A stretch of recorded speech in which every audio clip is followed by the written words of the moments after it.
probably learning ballet. This might not be super easy to read, but oh, cool. Level 1. Okay. Kitchen, dining. Yeah. Yeah. At the back, there's a family parlor. You can tour the greenhouse. Ellie's pretty excited about that. There's a sparring room, which is pretty neat. You know, they have a very basically large estate. They take you upstairs to retire. There's I believe it's 3 stories. Yeah. Yeah, and then the second story is Luna and Lionel's rooms. Third story is Luna and Lionel's. Second story is the guest rooms as well as Mark and James. Okay, yeah. So they show you the guest rooms, and you each can have your own room. I want the one with the widest view of the sky. Okay, yeah. There's probably, I think there's a room with a balcony. Yeah. Just a big window. Yeah, probably the one that's like right underneath Luna's, I think. Campy would probably wait for everyone to choose their room, and then she'll just take what's left over. Yeah, I mean, they're all, like, nicely furnished rooms and pillows. Yeah, either way, she's gonna wait, even though there's no point. She's just gonna stand there like, oh, lovely furniture. Ellie would do the exact same thing. So now there's 2 rooms, and we're waiting for. I'm just like, no, you take it. No, you get it. Campy doesn't even admit that she's like waiting for her to go in there. She's like, oh, isn't this nice? Yeah, it's nice. Yeah. So I get the feeling that all 3 of them stood in the hallway, looked at all the rooms, then there was a pause, and then Ciara looked at the 2 of them, and when neither of them moved, she's like, oh look, a balcony! Grabs it. Yeah. Well, look at that, a balcony. Maybe lead by example. Maybe they'll find a room. Maybe they'll stay in the hall. Yeah, and me and County are just in the hallway until we like accept defeat and just I don't know. Well, I imagine I can't be like, well, do you see a room that you would like, Ellie? I mean, do you see a room that you like? I mean, When I first made them, I color coded them. So there's like a red room and a green room and a blue room and a gray room and. That changes everything. A red room and goats. Let's just say that like the doors were closed the entire time, and then like as soon as we peeked in, it's just like, okay, I'm taking this one. I like this one. That's good. Yeah. You guys settle in for the night. Luna, you're back in your old room. I'm not expected to go crazy. And, no, they, yeah, like, you didn't, show a lot of problems, like, on the road. But, there's a,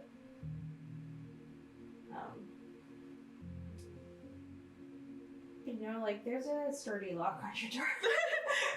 From the outside. Yeah. Your dad comes in, he says, well, hopefully your mom will be back soon. And she'll be able to help you out. And tomorrow I told Grandma Michelle that you're back. And she wants to see you in the morning.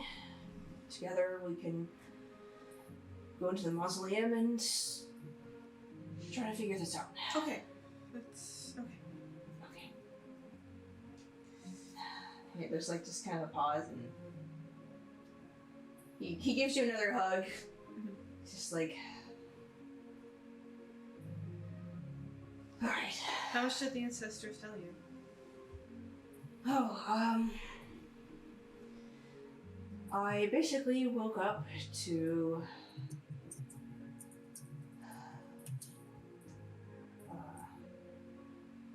Uncle Lionel shouting at me and saying, Luna needs help, go this direction.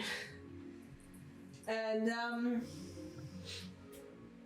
mean, that's the first time I had received a vision, so I wasn't sure if it was real, and then I talked to your mother about it, and she concluded that it probably was real.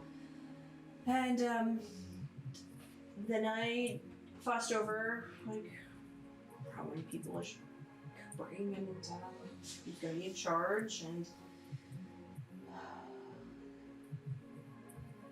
Anyway, we you see him like do this like 1,000-yard stare, and he's like, and then your brother. We'll talk about that later. What? So we gathered up. We actually. I wasn't sure how far south I was supposed to go, so we kind of zigzagged our way down, which brought us back, and we wound up, because we were zigzagging a lot, we actually went off the road a bit, and he basically explains like what a road got washed out because of the rains, and they like lost like a day doing that. Oh no, did they take you down to the Drow Kingdom? Please. Well, yeah, we came to this really odd-shaped cave, and Lionel said he had been there. It's shaped like kind of like a dragon, and apparently there's a cult in there. And anyway, we've left after that, and your mother sends him on wild adventures. And then he apparently went to Gealach and killed a. I don't know what. He described it as a dead thing with an eyeball. Anyway, you'll have to ask him about that. He's been on his own adventures. But we got to Daxon and then heard that there had been a bit of a ruckus, which we'll eventually talk about. There's just like completely red. And it's just and then we went up north to find you.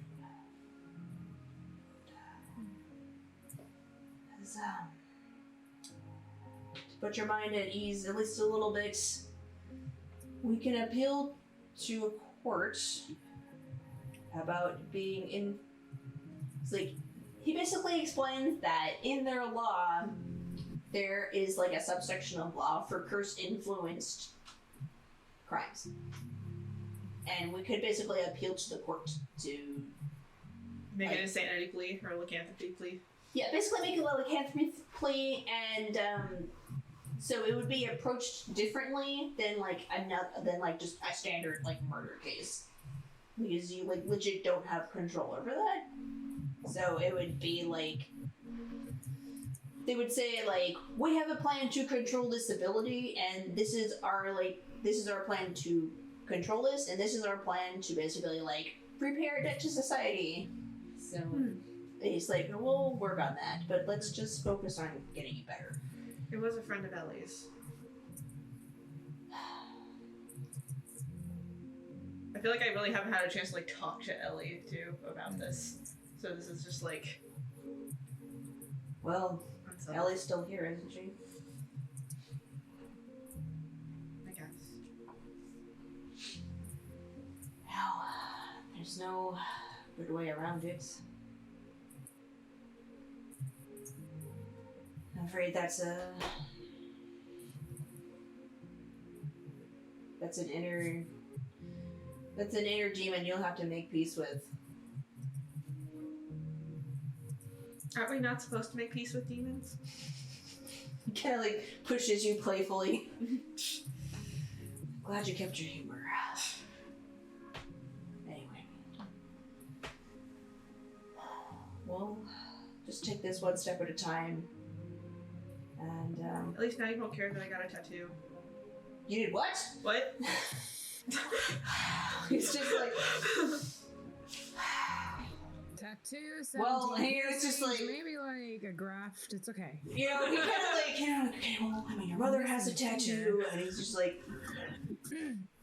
Where is it? It's not on your... your... No, it's, right here. Where the bite is. And he I kind of like, yeah, do the... You like you show him, and he's like... I mean... He like wants to look mad, you can tell he wants to be mad. And he's like... He's kind of cool. I mean, alright, it's okay. It's pretty cool. But the bite kind of messed it up. How get her done? Anyway. Try to get some sleep. And, says goodnight and leaves you. Locks the door. Locks, yeah, you hear like a lock, and then and then like a dresser being shoved over. And then on top of that, you like hear this like wood crack, and then like you hear like, oh, hey, that's my door. And then you just hear this leaning creak. Hey man, bruh, that's my door. Yeah. Luna might go just like hang out on her balcony for a bit before go to bed. Yeah. Does she have her cat or no? Is Arnie not allowed to stay with her?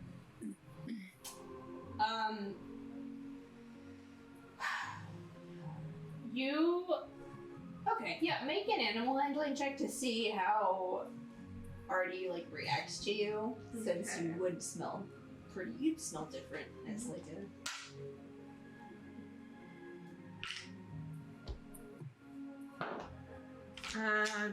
dirty 20. Okay, yeah. It takes like a little bit, but you convince your cat that you're you, and take Artie to your room and hang out with him, pet him on your balcony, watch the stars and the moon rise. And, then he leaves me and runs down to Ciara's balcony. yeah, he pulls a cat and does that. You see a white cat come in and bother you.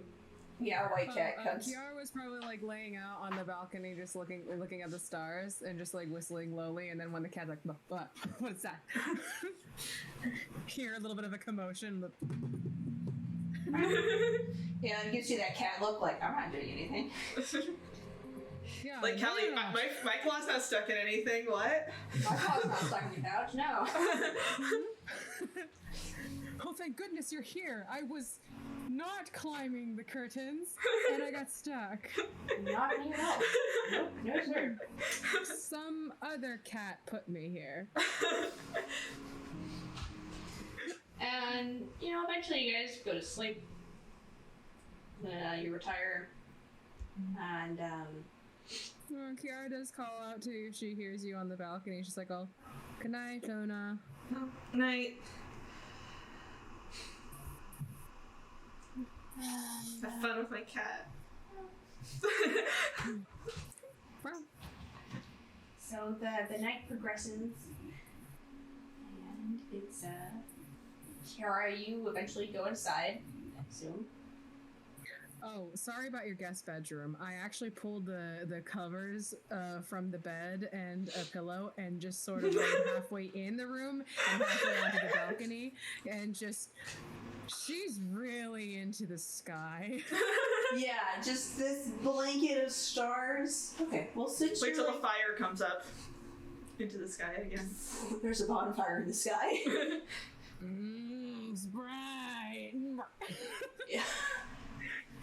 So, as the night progresses, Ciara, you rouse out of your trance and goes out of the orchard. Probably like 3 a.m. or like 2. It's pretty late in the night. It's peaceful and calm. You can hear the owls hooting in the distance, and there's this bright full moon. It's actually 2 full moons. It's actually pretty bright outside. And they just pour this silvery hue across the orchard. It's really pretty, and the stars twinkle. You can see the multicolors of night painted across the sky, which is new to you. You're used to the sky just being black, and here you can see more colors in the sky.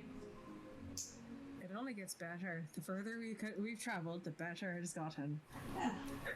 And then you catch a glimpse of something just dart across the orchard. So make a perception check for me. All right. That's a good. Where'd that D20 go? There you are. Don't grab the D12. Stay flat, my brother. It's a 17? You see Plus whatever. Okay, yeah.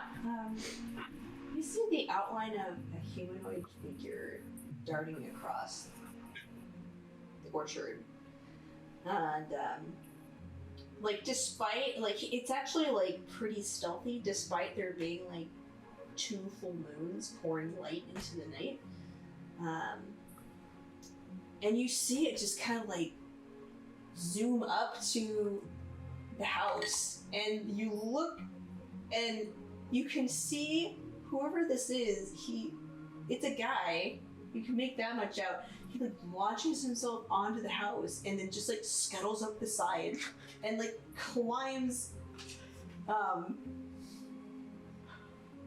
you see him, like, you see this hand, like, crawl, like, grab onto the balcony, and then, like, this... Immediately grab him and throw him into the room, summon my bonded weapon, and I just... Good evening. And you see this, a gray-skinned individual, and the hood falls back. You can see this long braid of silver hair as this male half-drow with bright purple eyes stares at you. He's like, he like pulls out this knife. He's like, "Who are you?"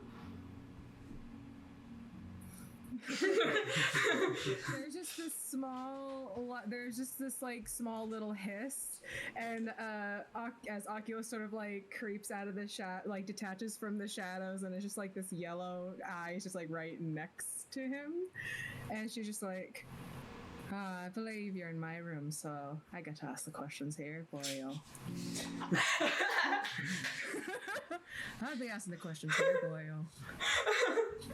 And he looks at you, and it looks like behind him, he's thoroughly confused. Like, deeply confused. You see him... your thoughts. You see this, like, slow realization dawn on him, and he's like, "Did you come with Luna?" Aye. What's it to you? He slowly, like, do you let him get up? Like, he's gonna just, like, put his knife away? You can put the knife away, but you can stay right where you are. She's just like, I mean, if you want to get comfortable, you can sit. She does offer a little half step of space.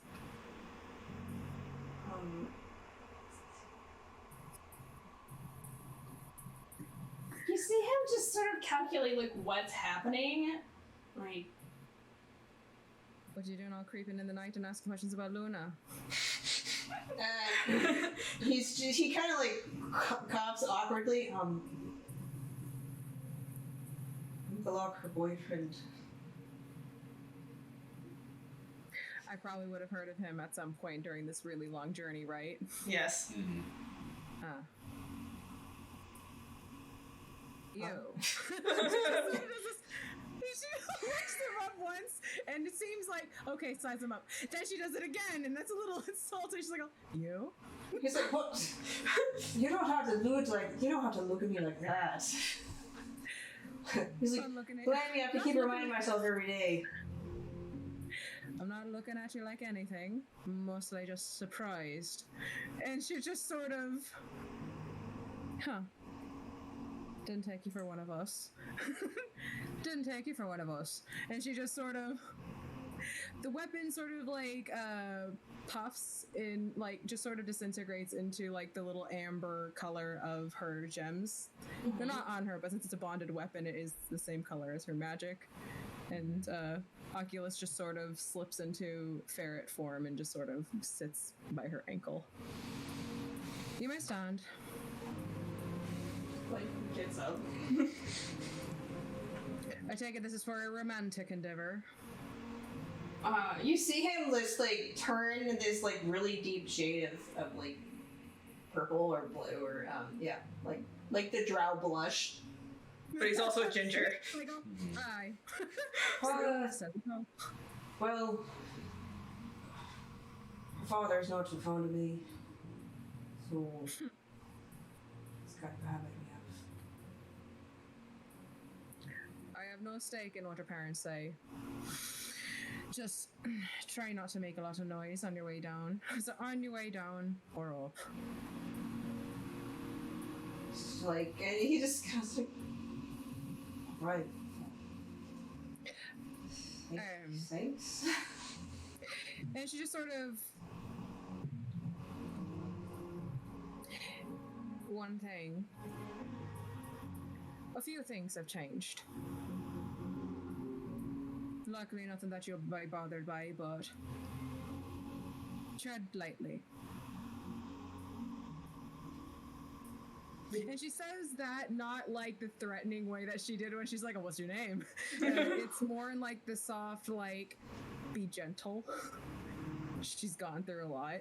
She doesn't say it in so many words because that would be otherwise putting Luna in a like compromising frame, and she's just like act accordingly, you know. Just like slowly nods and Are you a friend? Or... And she's just like, oh, would you fancy a longer chat to find out? Or would you like to get to your sneaking? And she just sort of does this like little wink and just like, oh, yes. I think we'll get along. And then he goes back to climbing. Luna, you hear this knocking on your balcony door. Mm-hmm. Okay, I'll like look up and see what it is. You see silhouetted by the moonlight is long silvery hair fluttering in the soft breeze. Alright, she'll run over to the door. Yeah, you throw the door open, and I'm covered in fur. and he's just like, there's like this really brief pause, and then he just hugs you. Yay, hugs. And Bark.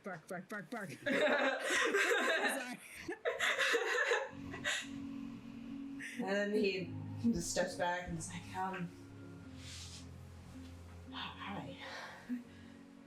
Hey, how much did they tell you, by the way? Well, I met your friend Ciara. Or no, she didn't say your name. I met your friend, I think. It was a girl. Oh, yeah. She said a lot's changed. And he's just like,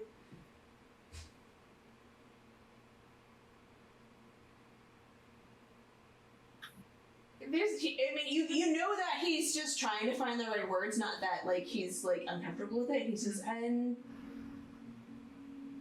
you're still wanted to me. So whenever you're ready to talk about it, Yeah. you can talk to me. And you seem more genuine than Odo did, so. You saw Odo?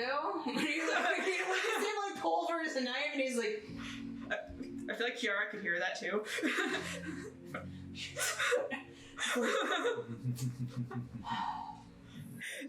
she laid down, heard Odo, and she's just like. She sort of slowly rolls to her feet, takes a pillow, moves over to the door, lets the cat out, and wanders, looks. And if Ellie's door isn't locked, she just sort of like, I promise I won't make any trouble. I'll take the manger. Yeah, I'll let her in. So, we're having a leaf slumber party. I mean, Fun. yeah. I feel like you immediately when you go into my room, you see that I've just been druid crafting like crazy and just making myself beautiful. There's just flowers and leaves all over the place. Oh. I like what you've done with the place. Just making it feel like home. No doubt. There's not enough trees outside, is what I say. So back in Luna's room, you and Gealach sit down. So sorry I wasn't there. I get it. My dad put me behind a paywall, and that's stupid. Yeah.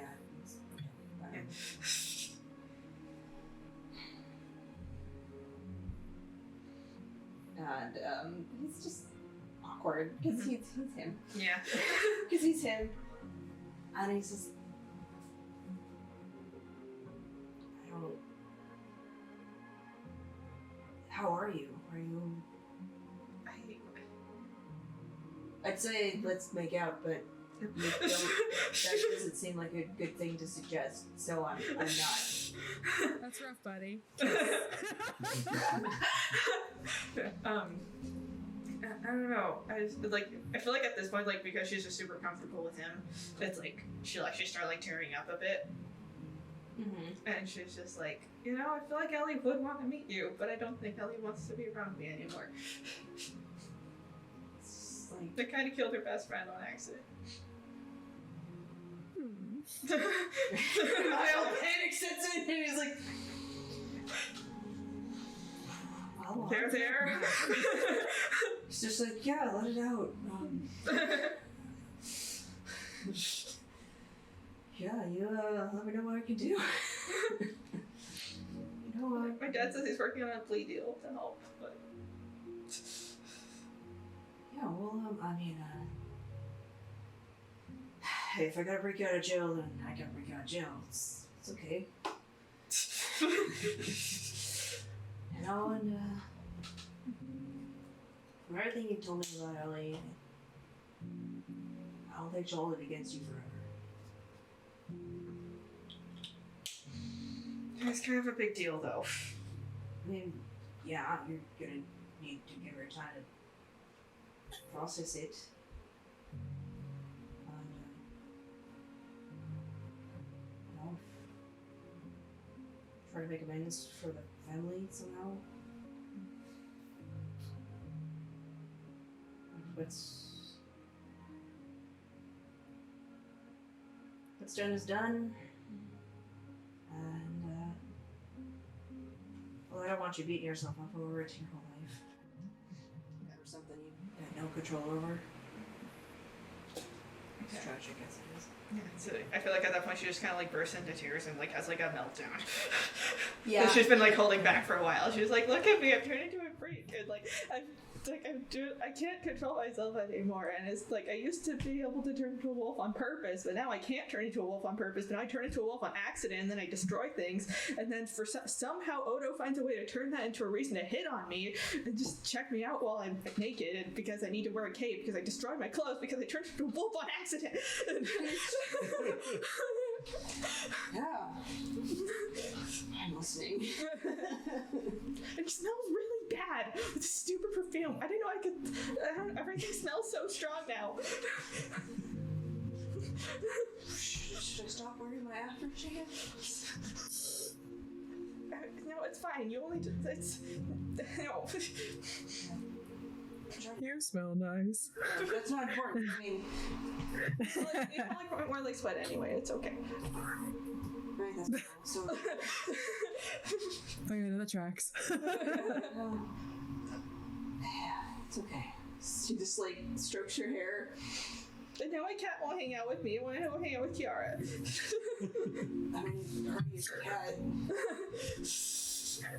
Hey, I'll always want to hang out with you. Yeah.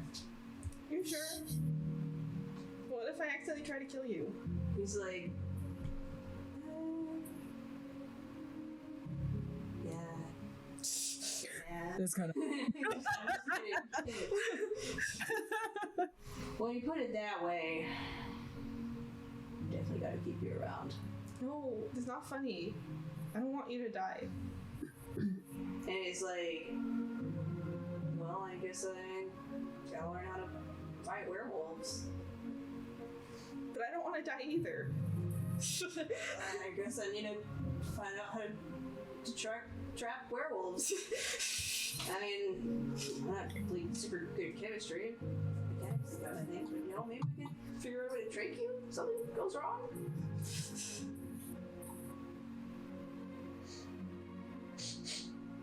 Maybe.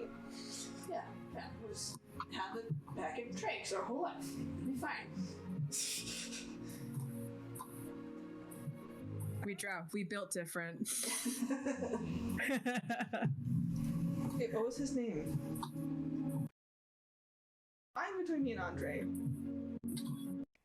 I can't begin to fathom what Andre goes through. I don't know. I mean, do you control yourself as a wolf? No. Well, maybe he just was driven by wolf instinct to do it. It has nothing to do with you. But it's obviously even somewhere in his subconscious, right? I mean, Like, yeah, he was actually able to talk to me. I can't talk to me, but I barely remember it. I mean, maybe you impacted him more than he thought you did. No, I mean,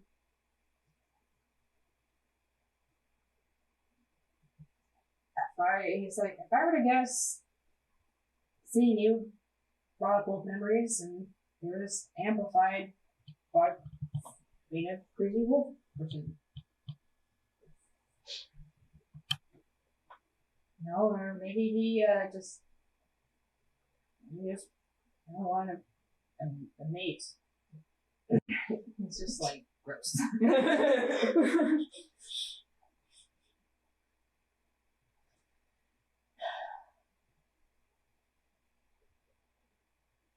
And he just like lie in the bed and You know, have like long, stupid claws and sharp teeth and creepy wolf eyes. And he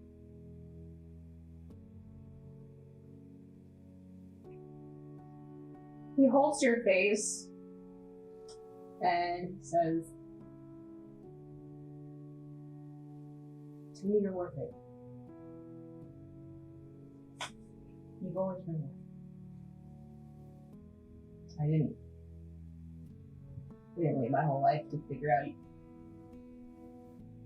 that I loved you to back out now."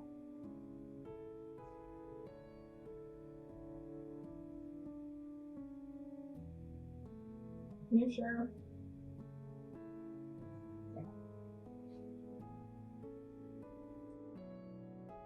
Possible. That's okay. I'm prepared. Oh, nice. Yeah, I didn't want to say anything to interrupt the beautiful scene that's happening. But I also do feel like it's important to record a beautiful scene. Yeah.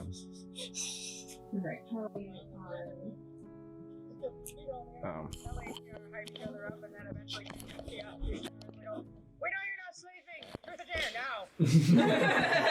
Yeah, like they're having a heart to heart upstairs, then like truth or dare downstairs. I can't wait till I have spells for truth or dare. Oh no. A zone of truth or dare.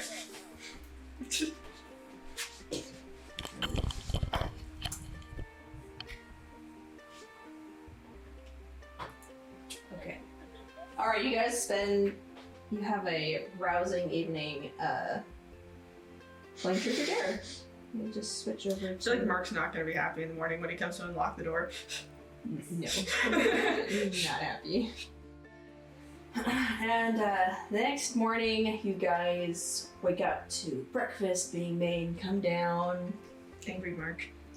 Yeah, Mark and you exchange words. In the morning. Mark and me or Mark and Gealach? All of you. All of you. Basically, it kind of ends the same way it always does, where you just, like, Mark grudgingly accepts that Gealach is going to be here. So the next morning, before you come downstairs, and, you're at the breakfast table, Lionel's there, he's in his pajamas, and he's like, "Hey bros, got some," he like points out all the food you have. Luna, you have Gealach with you upstairs, and Mark goes down and Gealach says, "Well,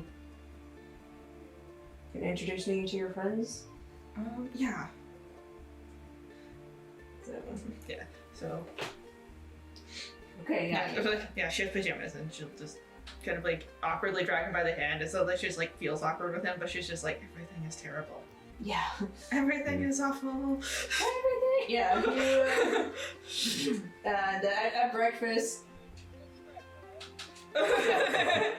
Yeah, we got some fresh veggies, we got some bacon, we got some oatmeal, and he looks at her, oh, hey, my dude, Gealach. How do I know? And you look over and see Luna with this half-drow man. And he kind of like awkwardly, like, you see him look over at Luna, and then look to Lionel, and look to Luna, and it's just like,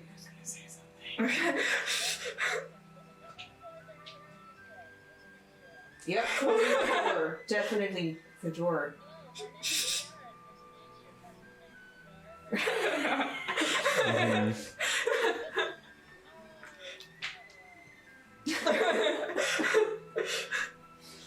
Oh.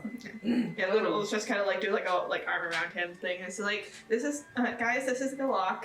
Lionel, you knew that, but You see Gealach wave. Oh. careful.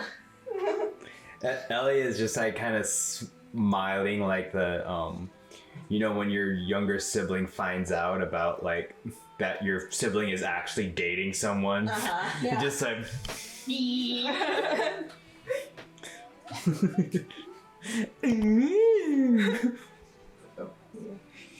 Yeah, we've heard so much about you.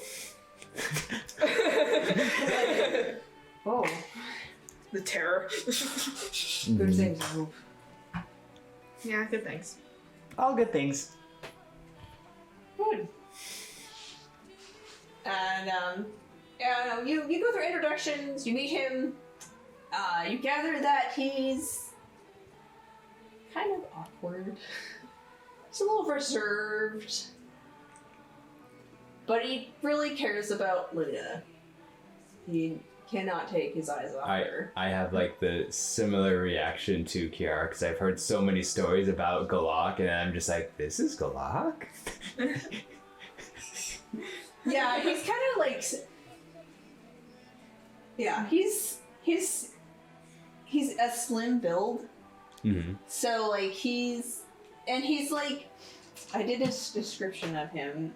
That was kind of funny. Okay, I'm excited. Um. Probably doesn't have a six-pack. Or even a V-cut. Luna's like, no, he does. Gealach's just like, I'm gonna keep my shirt on. He's seen like pull his shirt closed more. Okay. Okay, yeah. You see a long braid of white silver hair, and it usually goes down his back. The clothing he has is like of a fine make, but it's worn and a little bit large on him. He has fine features and almond-shaped eyes, and he would be considered reasonably handsome if he didn't have a constant scowl. No. He's half drow, and he's around Luna's age.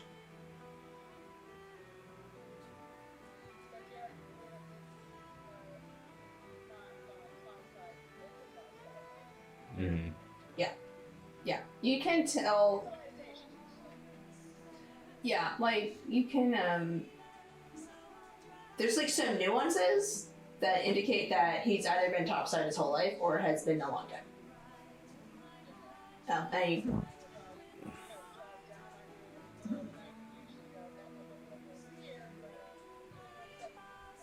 are you? What did I ever do to you, huh? What's happening? And, yeah, like, he notices that you're watching him, and he kind of tries to ignore it. As he just, like, as he, like, just eats toast, and... I mean, my toast, man. It's just like... okay, so after that, Lionel basically says, "Do you guys want to hit town?" Because,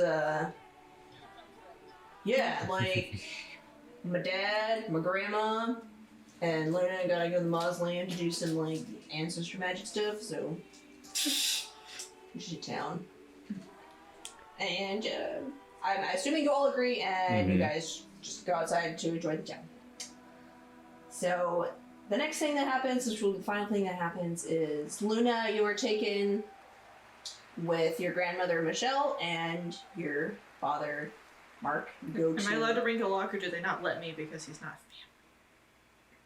They don't let you. Okay. They don't let you. They're like, stop dragging your boyfriend everywhere. pretty much, yeah. Yeah, they're like, this is, This is sacred. This is ours. Just yeah.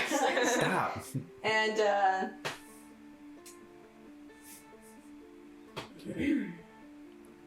on the Arnold grounds, there's a mausoleum dedicated to the family line. The wolf and daffodil span the archway, and Mark pushes aside the gate. You can tell it's been recently swept, and there's a fresh set of candles and parchment alongside the decorative bowl that sits at the bottom of a statue of an ancestor. Michelle, your grandma, is well versed with this area as she walks in and actually, like, you see her like pull up like a pillow and like put it down to kneel on and invites you guys to kneel.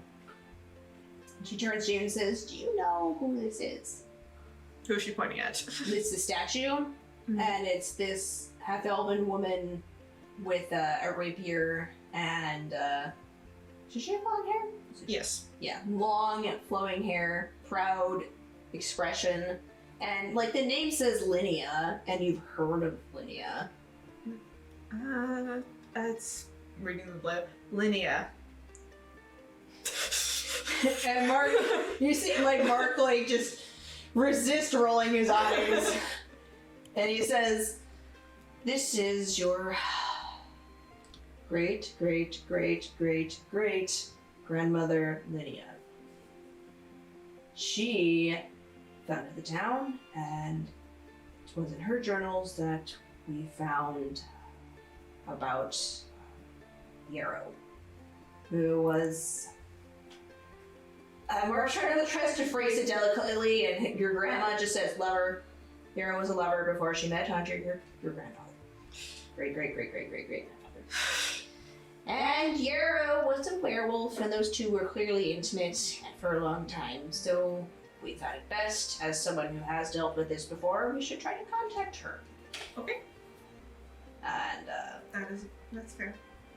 so next, Mark guides you through the process of you, like, write down the name and light incense and burn the name, and then begin to pray to try to summon Linnea. So roll religion. Oh boy. I'm curious what's gonna come from this.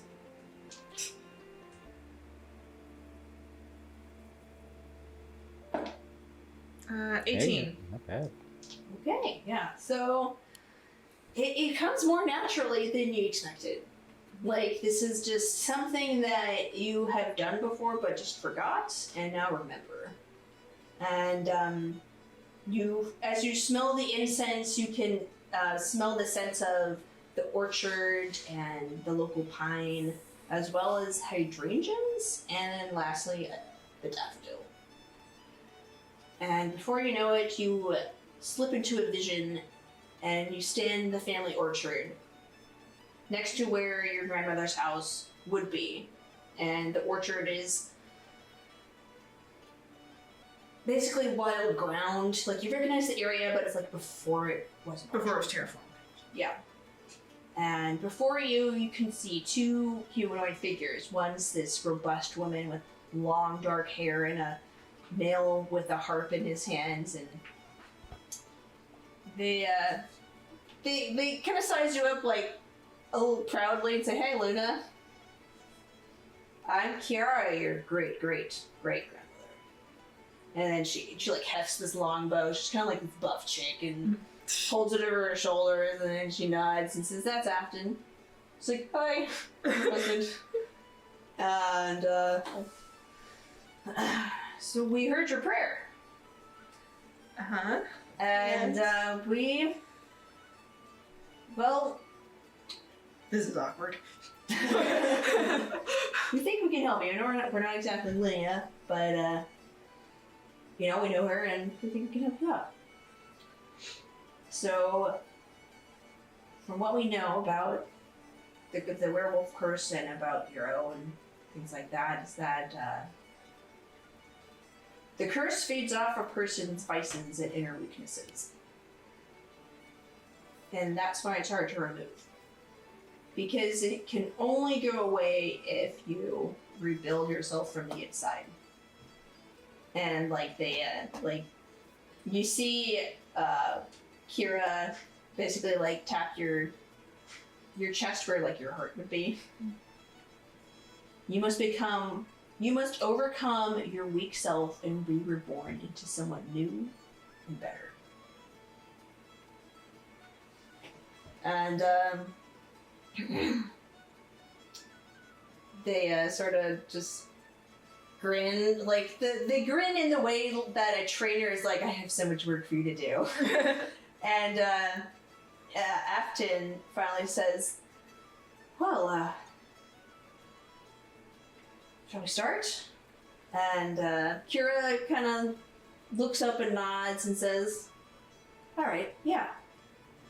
Let's start by kindling the light. And The what? She puts out her hand. And you take it. And that's where we're going to end right now. Okay. Hey. Hello, this is Tiffany, your DM. Thank you so much for listening to Dungeon Damsels. We really appreciate all your support. Please be sure to like, comment, and subscribe. That really helps us out. And if you're interested, we also have a Patreon as well as a podcast version of our show. You can find it on Spotify, TuneIn, Podcast, Podbay, Podbean, and pretty much anywhere where podcasts are. Thank you again so much, and we hope to hear from you soon.